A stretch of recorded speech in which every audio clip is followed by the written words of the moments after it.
Bharat Pakistan match মানেই বাড়তি উত্তেজনা। যে ম্যাচের আগে দাম বেড়ে যায় স্টেডিয়ামের আশেপাশের সকল কিছুর দাম, সেই ম্যাচেরই টিকিট মূল্য নিয়ে দাম কমানোর সুখবর দিল টুর্নামেন্টের আয়োজকরা। ভারত পাকিস্তান এশিয়া কাপ মহারণের ম্যাচ দেখতে গুনতে হতো প্রায় ৪৬,৩৬০ টাকা। তবে এবার সেই টিকিট মূল্য করা হয়েছে মাত্র ১৫,৭২৯ টাকার মতো। প্রায় ৩১,০০০ টাকার মতো কমানো হয়েছে টিকিট মূল্য।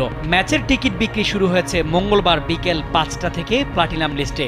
সঙ্গে এসেছে নতুন ৩টি ম্যাচ প্যাকেজ, যার টিকিট মূল্য ১৫,৭২৯ টাকা থেকে ১৭,৩৮৫ টাকা। শুধু ভারত পাকিস্তান ম্যাচই নয়, আয়োজকরা ঘোষণা করেছেন বেশ কয়েকটি আকর্ষণীয় প্যাকেজ, যেখানে একাধিক ম্যাচের এন্ট্রি পাওয়া যাবে একই টিকিটে।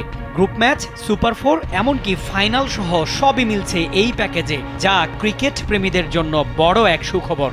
টিকিট সংগ্রহ করা যাবে দুবাই আন্তর্জাতিক স্টেডিয়াম ও আবুধাবির জায়েদ ক্রিকেট স্টেডিয়াম থেকেও।